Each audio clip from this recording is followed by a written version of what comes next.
Here are 5 things we learned from Chelsea 2, LAFC 0.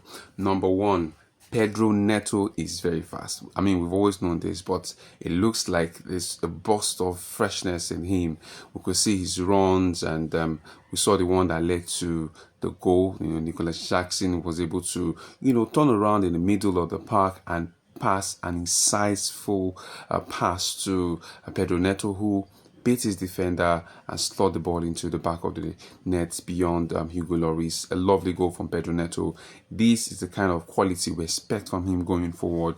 We need more output. Last season, his output was not as much as expected, so he needs to produce more for Chelsea so that Chelsea can achieve more, because we know he knows how to cross the ball very well. I mean, we have Delap now who can score, so he needs to be more productive, more assists and more goals, and this could just be the first of many to come. Number 2, Cole Palmer is still Chelsea's best player. I mean, no one does it better.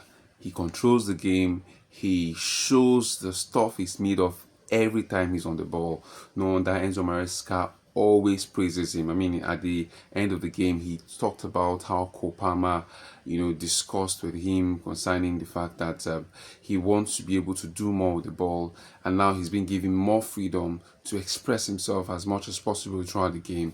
He continues to show us that he's Chelsea's best player, and when he tries, when he shines, when he's able to pass the ball around, Chelsea always does better. So he's Chelsea's best player and is really clever. Number 3, Enzo Fernández has become a fox in the box. I mean, the way he now runs into the box regularly, always expecting a cross, a pullback, and he's now scoring lots of goals. This was not what we saw from Enzo Fernández initially, but now he's been given the license to run into the box, and the wingers, the strikers now see the need to always cross the ball into the box, knowing that Enzo Fernández would run in, and he runs in really well. He knows how to time his runs into the box and score very important goals. Same was what we saw yesterday with his goal from a cross from this man here, Delap. That's number 3. And number 4, Delap is something different, something refreshing.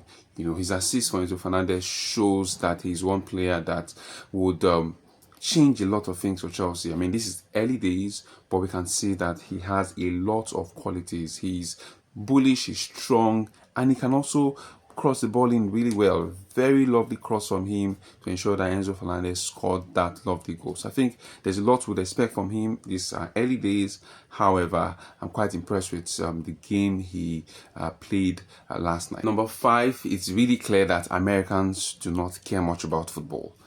I'm not too sure about the rationale behind bringing the Club World Cup to the United States of America.